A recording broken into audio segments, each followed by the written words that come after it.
Ratusan bakal calon anggota legislatif DPR Kabupaten Biren Dapil 1 dan Dapil 3 mulai mengikuti uji mampu baca Al-Quran yang diadakan oleh Komisi Independen Pemilihan Kabupaten Biren yang berlangsung di Masjid Agung Sultan Jempa Biren. Proses uji mampu baca Al-Quran untuk bakal calon legislatif Dewan Perwakilan Rakyat Kabupaten Biren tersebut melibatkan tim penguji dari MPU, LPTQ, dan Kankamenak Kabupaten Biren.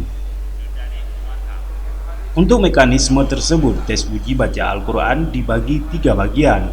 Untuk sesi pertama yaitu pada hari Selasa kemarin, diikuti sebanyak 346 orang bacalek yang berasal dari Dapil 1 dan Dapil 3, dan sisanya akan dilanjutkan pada hari ini Rabu dan Kamis besok. Sementara itu, keseluruhan bacalek DPR Kabupaten Biren yang telah terdaftar dan akan mengikuti tes uji mampu baca Al-Quran sebanyak 813 orang dan akan berlangsung selama 3 hari.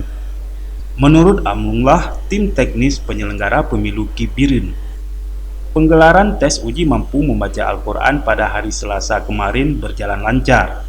Namun ada beberapa orang yang berhalangan. Nantinya akan dijadwalkan tes susulan yang akan digelar di kantor Biren. Melaksanakan salah satu tahapan yaitu uji mampu baca Al-Quran bagi calon anggota DPRK Biren untuk pemilu tahun 2024. Kita lakukan prosesnya di tempat umum dengan semua masyarakat bisa melihat. Namun kalau jarak berdekatan itu kan mengganggu prosesnya. Bukan tidak bisa, kalau tidak bisa itu dilakukan di tempat tertutup. Ini hari ini kita lakukan di tempat yang terbuka, di tempat umum, di masjid.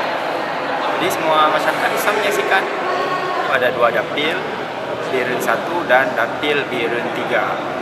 Dapil Biren 1 126 dan Dapil Biren 3 itu 118.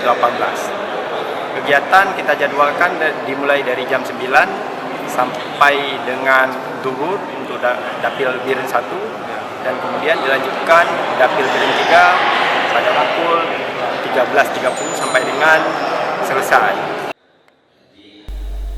Amrullah menjelaskan bahwa tes uji mampu baca Al-Quran tersebut merupakan bagian dari keputusan KIP Aceh nomor 37 tahun 2023 dan mekanisme dilakukan sesuai petunjuk teknis.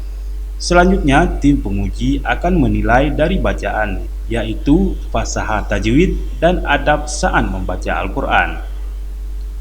Dari Kabupaten Biren, tim liputan Aceh TV melaporkan.